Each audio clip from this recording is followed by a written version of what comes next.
Hello everyone, welcome back to my YouTube channel. और इस video में मैं आपको सॉल्यूशंस करवाने वाला हूं संदीप गर्ग सर के बुक के जितने भी क्वेश्चंस हैं अनसॉल्व क्वेश्चंस। तो ये चैप्टर है आपका चैप्टर नंबर 4 जिसका नाम है नेशनल इनकम। ओके, तो चैप्टर नंबर 4 आप लिख लीजिए यहाँ पे, आप यहाँ पे लिख लो chapter number 4। Chapter number 4 national income. National income बोलो आप या फिर measurement of national income. Okay, तो इसका सॉल्यूशंस हम लोग करने वाले हैं। ये कौन सा सॉल्यूशंस है? Sandeep Garg book solution. Okay, तो जितने भी अनसॉल्व क्वेश्चंस है उन सबका सॉल्यूशन मैं वन बाय वन कराऊंगा। इसके पहले मैं आपको इन्फॉर्म कर देना चाहता हूं कि जो टी.एस. गिरवाल सर की बुक है ना, अगर आपके पास अकाउंट्स है तो टी.एस. गिरवाल सर की बुक के जितने भी क्वेश्चंस के सॉल्यूशन है वो भी मैंने ऑलरेडी अपलोड कई सारे करा दिए हैं, कुछ बाकी हैं वो भी डे बाई डे अपलोड हो रहा है सभी चैप्टर्स के। तो आप प्लेलिस्ट में जाके या फिर डिस्क्रिप्शन में लिंक दे देंगे, वहाँ से जाके आप क्या कर सकते हो, सारे सॉल्यूशन देख सकते हो, समझ सकते हो। Still you have any doubt तो आप कमेंट सेक्शन में लिख सकते हैं मेरे से, मैं आपको सारे डाउट्स भी सॉल्व करा दूंगा। तो सबसे पहला क्वेश्चन क्या है, ये चैप्टर नंबर 4 है, ठीक है, चैप्टर नंबर 4 है। चैप्टर 3 के ऑलरेडी सॉल्यूशंस कराए हुए हैं मैंने पिछले साल, तो वही सेम ही क्वेश्चन है, आप उसमें से मैच करा सकते हो सकता है एक आध दो क्वेश्चन ऊपर नीचे आ जाएगा, ठीक है, बट वो सेम क्वेश्चन है, बहुत ही कम है, वो भी मैंने सॉल्व कराया हुआ है, प्लेलिस्ट में मिल जाएगा। तो क्वेश्चन नंबर 1 पे आते हैं। In an economy the following transaction to place, calculate the value of output and value added by firm B. तो यहाँ पे देखिए, एक तो value of output and value added by firm B पूछा है, सिर्फ और सिर्फ बी का पूछा है इसने, तो आपको बी का निकालना है। आई कह रहा है क्या, फॉर्म ए ने sold to B 80 crore rupees, to C 50 crore, to household 30 crore and goods of rupees 10 crore remain unsold. Remain unsold का मतलब है this is your closing stock. Opening stock इसमें नहीं दिया हुआ है तो ओपनिंग स्टॉक को जीरो मान लेंगे हम लोग। बी सेकेंड वाला पार्ट कह रहा है फॉर्म बी ने क्या किया है, sold to C goods rupees 70 crore, to D 40 crore, goods of value 30 crore were exported का मतलब है विदेश में बेचा, this is also known as sale, and goods of the value 5 crore was sold to the government, और 5 करोड़ किसको, गवर्नमेंट को बेचा है, ठीक है। तो बी का कोई भी क्लोजिंग स्टॉक और ओपनिंग स्टॉक नहीं दिया हुआ है। तो सबसे पहले तो वैल्यू ऑफ आउटपुट निकालेंगे। तो सर वैल्यू ऑफ आउटपुट, यहाँ पे मैंने ये तो नेशनल इनकम अपने चैप्टर नंबर 4 कर रहे हैं, यहाँ पे सबसे पहले मैंने लिख लिया है क्वेश्चन नंबर 1 का सॉल्यूशन, ये सारे अनसॉल्व वाले। तो वैल्यू ऑफ आउटपुट याद रख लेना, वैल्यू ऑफ आउटपुट का फार्मूला क्या होता है जी, sales plus change in stock होता है। ये सारी चीज़ें आपको मैंने एज्यूम कर लिया, आपको पता होना चाहिए, ठीक है। ये नोट्स है, आप यहाँ से स्क्रीनशॉट भी ले सकते हो। वैल्यू एडेड मेथड से ही क्या निकलता है आपका, एक तो जीडीपी एट एमपी, तो value of output minus intermediate consumption होता है, इंटरमीडिएट कंजम्पशन को परचेजेस भी कहते हैं, और वैल्यू एडेड फार्मूले से sale plus change stock minus intermediate consumption भी बोल सकते हैं, because value of output equals to sales plus change stock होता है। तो ये वाला है वैल्यू ऑफ आउटपुट का फार्मूला, ओके। और अगर सेल्स नहीं दिया हो, क्वांटिटी दे तो प्राइस से इनटू करना होता है। आगे क्वेश्चन आएगा, क्लोजिंग स्टॉक नहीं, चेंज इन स्टॉक है, STOCK, change in stock equals to closing minus opening stock. ये बेसिकली बेसिक फार्मूला होता है, ठीक है। इसी के बेसिस पे आप सारे क्वेश्चन सॉल्व कर लोगे। प्लस चैप्टर नंबर 3 में जो चेंज फार्मूला आपने पढ़ा हुआ, चेंज फार्मूला, ठीक है ना, ग्रॉस से नेट पे जाने के लिए, नेशनल से डोमेस्टिक पे जाने के लिए, और मार्केट प्राइस से फैक्टर कॉस्ट पे जाने के लिए क्या क्या प्लस माइनस करते हैं, वो चीज़ें आपको याद होनी चाहिए। तो उसके लिए पिछला वाला लेक्चर्स आप जरूर देख लेना, या रिवीजन वीडियोज़ भी मैंने अपलोड किया हुआ है, वो आप देख लीजिएगा। तो सीधा सीधा हम लोग आ जाते हैं सॉल्यूशंस पे। तो यहाँ पे हम लोग लिख लेंगे वैल्यू ऑफ आउटपुट। तो सेल कितनी दी हुई है सर, सेल दिया हुआ है किसका, फॉर्म बी का पूछा है, सिर्फ और सिर्फ फॉर्म बी का, 70 करोड़, 40 करोड़, 30 करोड़ एंड 5 करोड़। तो इन सबको आप ऐड कर लो, तो ये आ गया आपका कितना, 70 crore, 30 crore, 40 crore, 5 crore. Closing stock, change in stock जो है वो जीरो है, ये सारे सेल के अंदर ही आते हैं, ओके। तो ये आ गया 1,45,000 करोड़। तो ये इसका सॉल्यूशन हो गया पार्ट ए का। फिर उसने आपसे पूछा है कि वैल्यू एडेड भी निकालिए। तो value added by firm B, यहाँ पे भी आप लिख सकते हो बाय फॉर्म बी, सिर्फ फॉर्म बी का पूछा हुआ है तो ये वाला इन्फॉर्मेशन इरेलीवेंट है आपके लिए, फॉर्म ए का इन्फॉर्मेशन इरेलीवेंट है। इसमें सिर्फ और सिर्फ जो इसने 80 करोड़ का फॉर्म ए से परचेज किया है ना, that is also known as intermediate consumption for firm B. A ने बी को बेचा, यानी कि बी ने क्या किया है, ए से परचेज करा है, तो बी के लिए ये परचेजेस फ्रॉम ए कहलाएगा, तो वहाँ पे आएगा अभी वैल्यू एडेड मेथड में। आइए ज़रा, तो value added method also known है जीडीपी एट एमपी आपको निकालना है। जीडीपी एट एमपी का क्या फार्मूला होता है सर? जीडीपी एट एमपी का फार्मूला होता है sales plus change in stock minus intermediate consumption. Sir हम तो ऐसे भी लिख सकते हैं ना, ऊपर में ऑलरेडी हमने वैल्यू एडेड निकाल लिया है, तो वैल्यू एडेड सीधा सीधा आप ये लिख लीजिए, value added minus intermediate consumption. हाँ बिल्कुल, ये भी लिख सकते हैं, तो सीधा सीधा वैल्यू एडेड लिख लीजिए 1,45 करोड़। सब्सट्रैक्ट क्या कर लेंगे, ये वाला जो 80 करोड़ है, 80 crore that is called intermediate consumption also known as purchases, तो ये आपका आएगा 65 रुपीज़ का सिंबल और crore.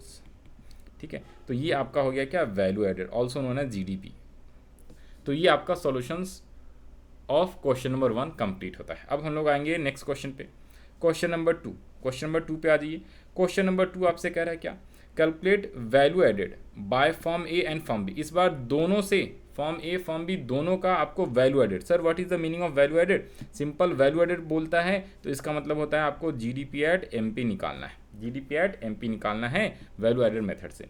Sales by firm A, purchases from firm B by firm A, purchases from firm A by firm B, sales by firm B, closing stock of firm A, closing stock of firm B. इसके अलावा नीचे भी दिया हुआ है opening stock of firm A and closing opening stock of firm B, and indirect taxes paid by both the firm equals to 30।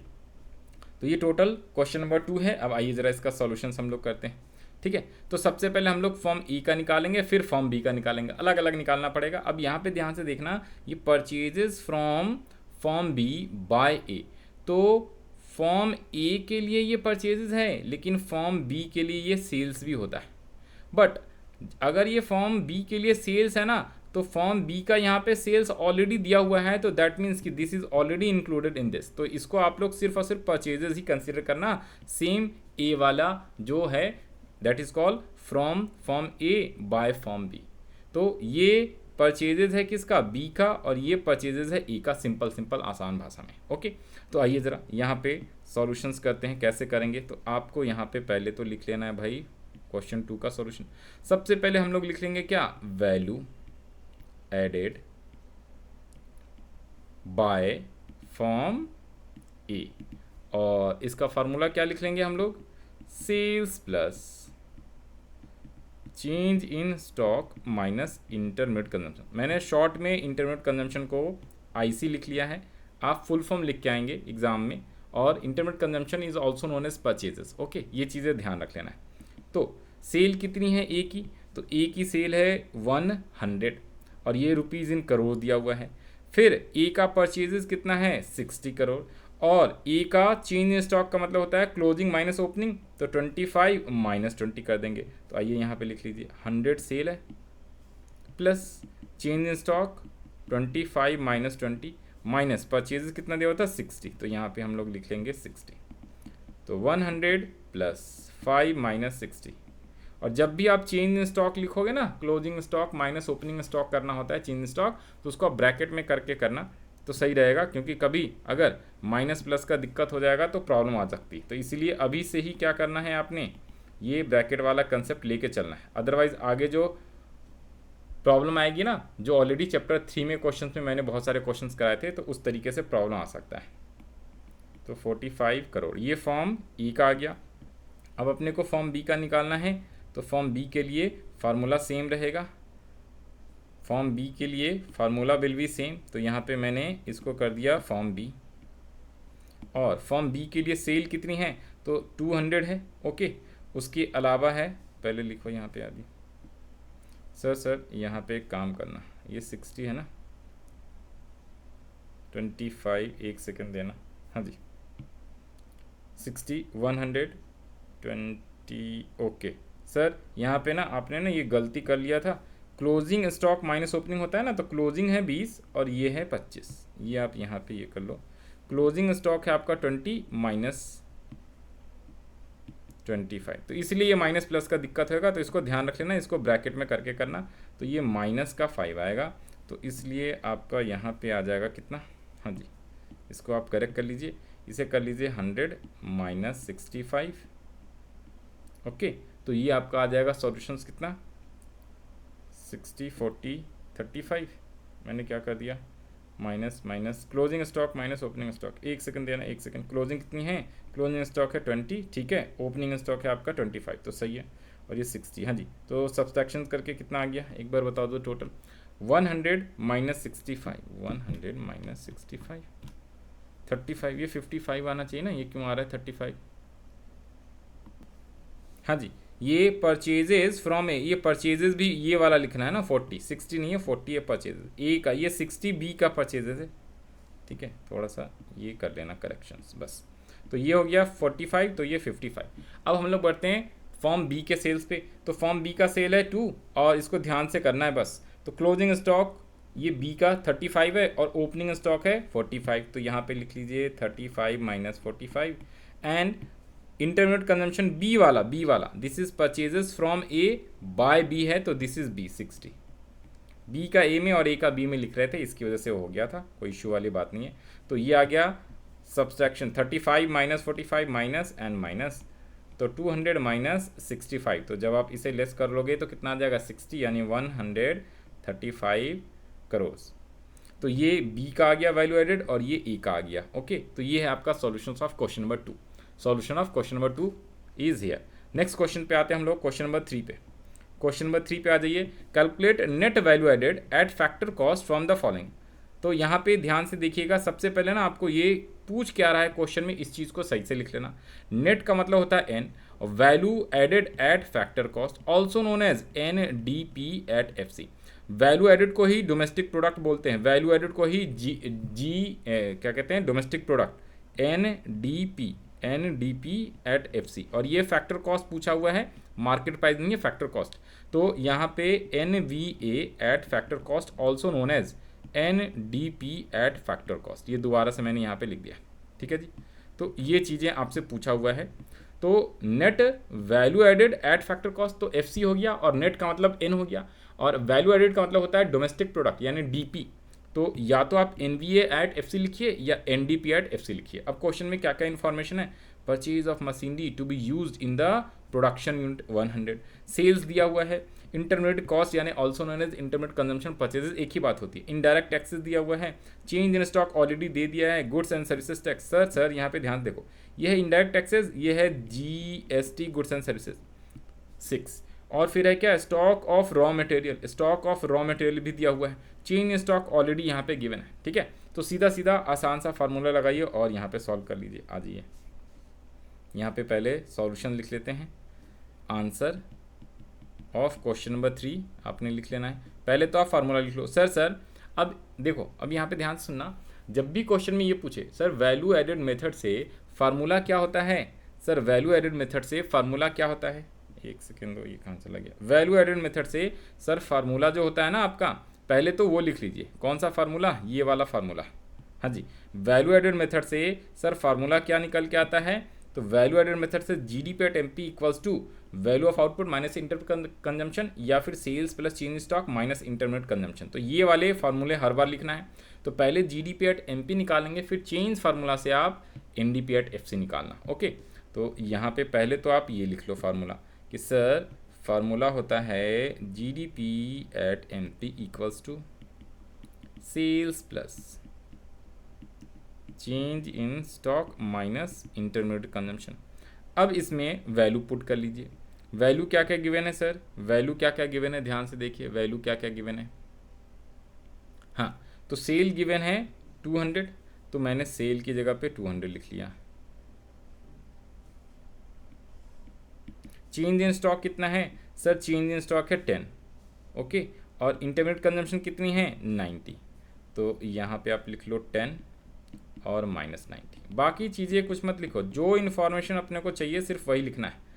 तो 120 rupees crore है तो करोड़, लैक्स होएगा तो लैक्स। तो अपना आ गया एक तो GDP एट MP। अब चेंज फार्मूले से अपने को NDP एट FC निकालना है, तो GDP एट MP लिख लिया, और चेंज फार्मूले से बताइए ज़रा, चेंज फार्मूले से क्या होएगा, जब आपको क्या करना है, मार्केट प्राइस से फैक्टर कॉस्ट पे जाते हैं तो माइनस करते हैं NIT, और ग्रॉस से नेट पे जाते हैं तो माइनस करते हैं डेप्रिसिएशन। तो यहाँ पे फटाफट आपने क्या लिख लेना है, एक तो NIT माइनस करना है और एक डेप्रिसिएशन। एंड ऑल्सो जो बच्चे एकदम बेसिक से करना चाहते हैं, मैं उसके लिए और भी आसान भाषा में लिख देता हूँ। NIT का मतलब होता है इनडायरेक्ट टैक्स माइनस सब्सिडीज़। हाँ जी, इसको ब्रैकेट में लिख लीजिएगा, नहीं तो काम खराब हो जाएगा, गड़बड़ हो जाएगा। तो GDP एट MP ऑलरेडी हमने 120 करोड़ ऊपर में निकाल लिया था, तो वो हमने लिख लिया, माइनस इनडायरेक्ट टैक्सेस कितनी है सर, तो इनडायरेक्ट टैक्सेस कितनी है ज़रा बताइए। Indirect taxes is already given 12, ठीक है, और सब्सिडीज़ गिवन नहीं है, तो यहाँ पे 12 लिखेंगे। जो चीज़ नहीं गिवन है उसे 0 लिख लेना। डेप्रिसिएशन सर, डेप्रिसिएशन नहीं दिया हुआ है, बट यहाँ पे ध्यान से देखिए, purchase of machinery to be use in the production unit, तो this is your depreciation here. तो 100 का क्या है आपके पास, डेप्रिसिएशन भी है, डेप्रिसिएशन। अब ये यहाँ पे कह रहा है क्या है, एक सेकेंड, ये गलती है, हाँ जी, purchase of machinery to be use in the production unit, use करने के लिए यहाँ पे, तो यहाँ पे ये डेप्रिसिएशन भी नहीं दिया हुआ है, डेप्रिसिएशन भी यहाँ पे गिवन नहीं है, ठीक है ना। तो ये जो है ना, मशीनरी तो परचेज किया है, जिसको यूज़ करेंगे, टू बी यूज्ड, यूज़ नहीं किया हुआ। अगर लिखा होता यूज़ ऑफ मशीनरी तो वो हम डेप्रिसिएशन मानते, क्योंकि जितने फिक्स एसेट्स का यूज़ हुआ, also known as consumption of fix assets, तब जाके हम उतना मानते। तो यहाँ पे ये नहीं लिखना है, डेप्रिसिएशन भी यहाँ पे नहीं दिया हुआ है। तो आपने सीधा सीधा क्या कर लेना है, 120 में अगर आपने 12 लेस कर लिया तो कितना आ गया, 108 रुपीज़ एंड करोड़। तो ये है आपका सॉल्यूशन। तो यहाँ पे ध्यान देना, इस वाले क्वेश्चन में ना डेप्रिसिएशन नहीं दिया हुआ था और सब्सिडी नहीं दिया हुआ था। तो जब भी कोई भी इंफॉर्मेशन गिवन नहीं होगा आपके क्वेश्चन में, तो आपको उसको लिखने की जरूरत नहीं। ओके, तो ये हमारा सॉल्यूशंस ऑफ क्वेश्चन नंबर 3 हो जाता है। अब हम लोग आते हैं क्वेश्चन नंबर 4 के ऊपर सॉल्यूशन। तो यहाँ पे आप आंसर मिला सकते हो 108 करोड़। क्वेश्चन 4 कह रहा है NDP एट FC निकालिए। बहुत ही आसान है, सेम सभी क्वेश्चंस को ऑलवेज रिमेंबर 2 स्टेप में करना है। फर्स्ट स्टेप में क्या निकालेंगे सर हम लोग फर्स्ट स्टेप में GDP एट MP निकालेंगे हर बार, और सेकंड स्टेप में आपको जो भी रिक्वायरमेंट होगा क्वेश्चन का, वो चेंज फार्मूला लगा के आप निकाल लेना, ठीक है। तो इससे क्वेश्चन, सारे क्वेश्चन सॉल्व हो जाएंगे आसान तरीके से। अब डायरेक्टली सॉल्व नहीं कर सकते, डायरेक्टली सॉल्व करने का, ठीक है ना, मेथड अभी फिलहाल आप स्टार्टिंग में नहीं कर सकते। जब आप इस पे एक्सपर्ट हो जाओगे ना, तब फिर आप डायरेक्टली कर सकते हो, जैसे बुक्स के अंदर प्लस माइनस एक ही बार में लिखा होता है आंसर। तो ऑलवेज रिमेंबर, जितने भी हैं क्वेश्चन सबको आपको 2 स्टेप में करना है, सिंपल सिंपल। तो सबसे पहले तो आपको फार्मूला क्या लिखना है, हमेशा जब भी वैल्यू एडेड मेथड का फार्मूला आएगा, वैल्यू एडेड, ठीक है, also known as GDP at MP, तो आपको फार्मूला यही लिखना है। वैल्यू एडेड से फार्मूला क्या लिखना है, वैल्यू एडेड बोले या GDP एट MP बोले, एक ही बात होती है। तो GDP एट MP का फार्मूला क्या होगा, sales plus change in stock minus intermediate consumption. तो पहले तो आप ये निकाल लो। अब इसमें से देख लीजिए यहाँ पे क्या क्या गिवन है। सर कह रहा है क्या, सब्सिडीज़ है, इस बार सब्सिडीज़ भी है। सेल्स दिया हुआ है 100 करोड़, क्लोजिंग स्टॉक है 10, इस बार क्लोजिंग स्टॉक है, ओपनिंग स्टॉक भी गिवन है। तो क्लोजिंग माइनस ओपनिंग करेंगे, तब जाके आपका, ये मत देखना कि भैया ओपनिंग ज़्यादा है क्लोजिंग कम है, नहीं, 20 माइनस 10 मत कर देना, 10 माइनस 20 करना है, क्लोजिंग में से ओपनिंग माइनस करना होता है। इनडायरेक्ट टैक्सेस भी गिवन है sir, intermediate consumption already given है 30, एंड कंजम्पशन सर देखिए यहाँ पे ये जो कंजम्पशन है ना, this is also known as depreciation. तो इस बार दिया हुआ है, ऊपर वाले में नहीं दिया हुआ था। अच्छा सर, तो एक बात बताओ, ये जो इन्फॉर्मेशन दिया था, ये सब बेकार का, इन सब का कुछ भी नहीं करना। GST is an example of indirect tax, whenever indirect tax is already given we don't need to consider GST। इसका मतलब है ये जो 6 है ना, ये ऑलरेडी इसमें इंक्लूडेड होगा, ठीक है ना। तो इस तरीके से क्वेश्चंस करना है, जो हमें इन्फॉर्मेशन चाहिए सिर्फ वही लेना है, बाकी के इन्फॉर्मेशन आप स्किप कर देना। वो जानबूझ के एक्स्ट्रा कुछ दिया होता है, तो सबको प्लस माइनस नहीं करना। जो बच्चे रट्टा लगा के जाते हैं कि प्लस माइनस से आसान से क्वेश्चन का सोल्यूशन आ जाएगा, वैसे नहीं आता। आपको कंसेप्ट पता होना चाहिए, फार्मूला पता होना चाहिए, तभी आप क्वेश्चन का सॉल्यूशंस कर सकते हो। तो आ जाइए यहाँ पे क्वेश्चन 4। तो सबसे पहले हम लोग क्या लिख लेंगे, सेल्स प्लस चेंज स्टॉक। तो सेल्स है आपका 100, चेंज इन स्टॉक के लिए क्लोजिंग 10 माइनस 20, और इंटरमीडिएट कंजम्पशन कितने हैं 30। तो इसे लिख लीजिए यहाँ पे, सेल्स है 200 था 100, सर सेल्स है 100, change in stock closing minus opening, पहले क्लोजिंग करना है, माइनस इंटरमीडिएट कंजम्पशन है, इंटरमीडिएट कंजम्पशन कितने दिए हुए थे सर, ये दिया हुआ है 30। तो 100 माइनस का 10 माइनस का 30, तो जब इन सबको प्लस माइनस कर लोगे तो 60 करोड़ आ गया। अब 60 करोड़ आ गया, अब आपको निकालना क्या था सर, NDP एट FC निकालना है। तो यहाँ पे लिख लीजिए NDP एट FC बराबर GDP at MP minus depreciation minus NIT। तो एक और फार्मूला आप लिख सकते हो, minus depreciation minus NIT equals to होता है indirect tax minus subsidies. Bracket word लगा देना, नहीं तो देखो यहाँ पे माइनस प्लस का गड़बड़ हो जाता है। Bracket, this is called Lakshman rekha, भैया ब्रैकेट लगा के चलना है, नहीं तो प्लस वाला माइनस, माइनस वाला प्लस, तो फिर आंसर गलत आ जाता है। फिर बच्चे कहते हैं अरे प्लस वाले को मैंने माइनस कर दिया, माइनस वाले को प्लस कर दिया, तो ये दिक्कत ज़्यादा होती है बच्चों को। तो डेप्रीशिएशन कितने दिए हुए हैं sir 15 and subsidies 1 rupees, indirect taxes 5 है, तो 5 - 1 कर देंगे, यहाँ पे 5 - 1 कर देना है, और डेप्रीशिएशन है 15। तो आ जाइए 60 - 15 माइनस का साइन, 5 - 1 4, तो -4, तो 60 माइनस टोटल 19 करना है, तो 41 रुपीज़, और ये करोड़ लिख देना है। तो this is the final solutions. अब यहाँ से आप मैच करा सकते हो 41 crore NDP at FC। Always remember, questions को हमेशा मैं बार बार रिपीट करके बोल रहा हूँ, 2 बार में करना है, ठीक है। क्वेश्चंस को 2 बार में आपको सॉल्व करना है, 2 स्टेप्स में करना है। पहले GDP at MP निकालना है, फिर उसके बाद वाले क्वेश्चन। अब हम लोग बढ़ते हैं क्वेश्चन नंबर 5 पे, value of output from following data.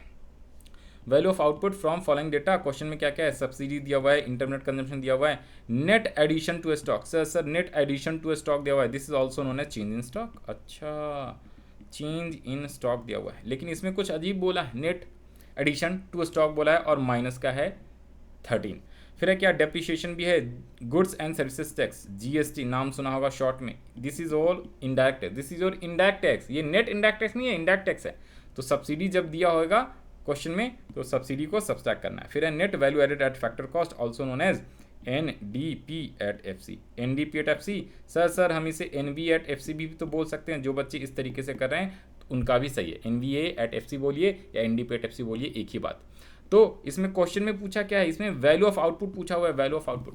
तो पहले तो आपको GDP at MP निकालना पड़ेगा from this method, change method से, क्योंकि आइए ये क्वेश्चन है इंपॉर्टेंट वाला, इसको आप इंपॉर्टेंट मार्क कर लीजिएगा, आंसर ऑफ क्वेश्चन नंबर 5, ठीक है।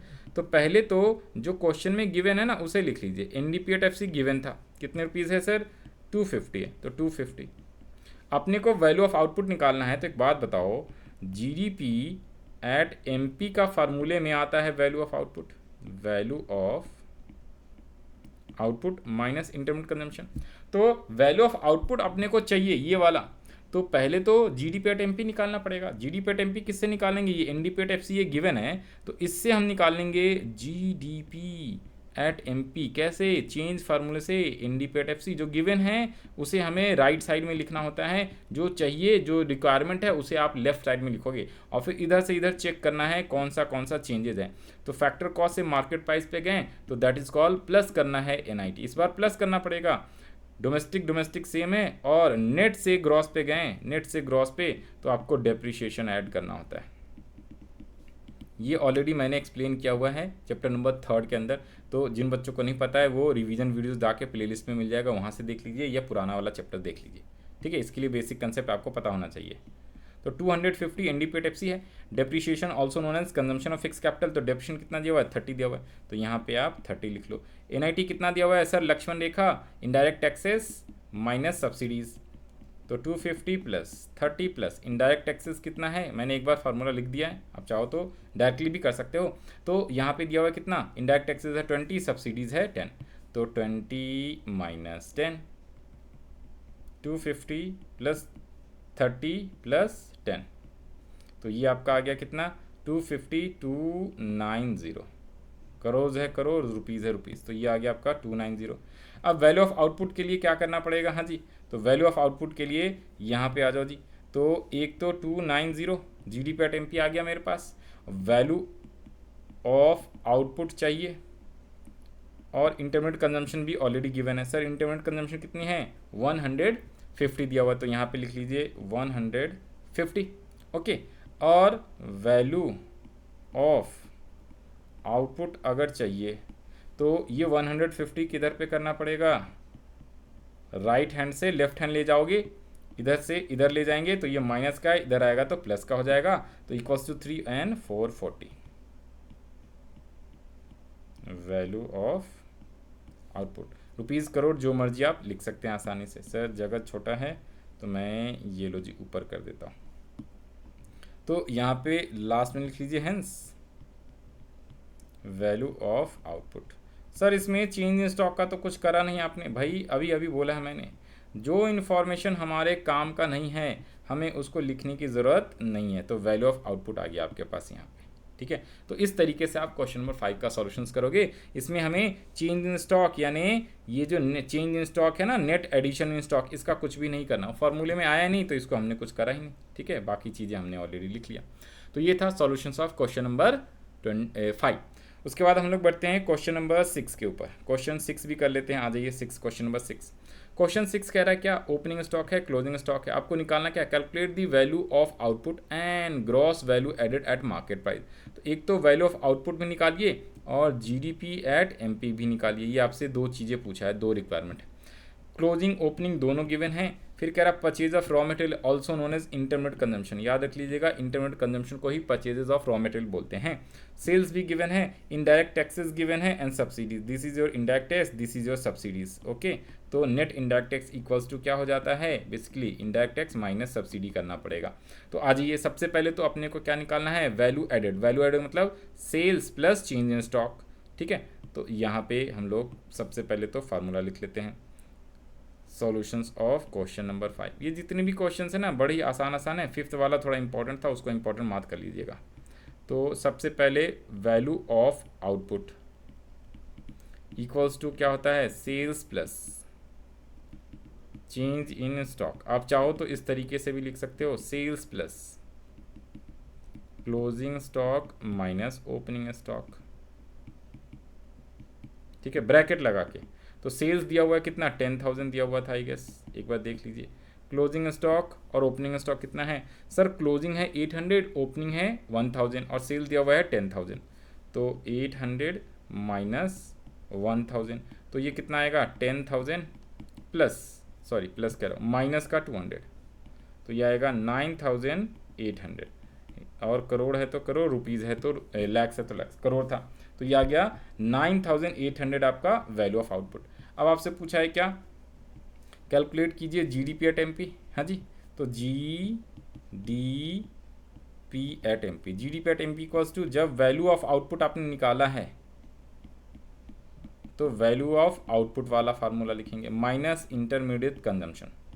तो value of output 9,800 minus intermediate consumption कितना है, purchases, purchases where is purchases, sir purchases कहाँ हैं, 200।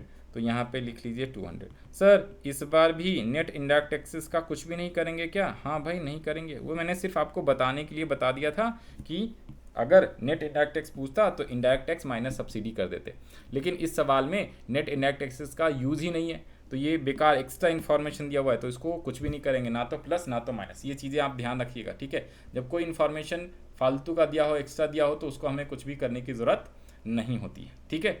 अब हम लोग बढ़ते हैं कहाँ पे, नेक्स्ट क्वेश्चन। नहीं तो इस वाली वीडियो के लिए इतना ही रखते हैं। क्वेश्चन नंबर 1 से 6 तक के सॉल्व करा दिए। बाकी के क्वेश्चंस के लिए आप नेक्स्ट वीडियो प्लेलिस्ट मिल जाएगा, आप वहाँ से जाके देख सकते हो। ओके।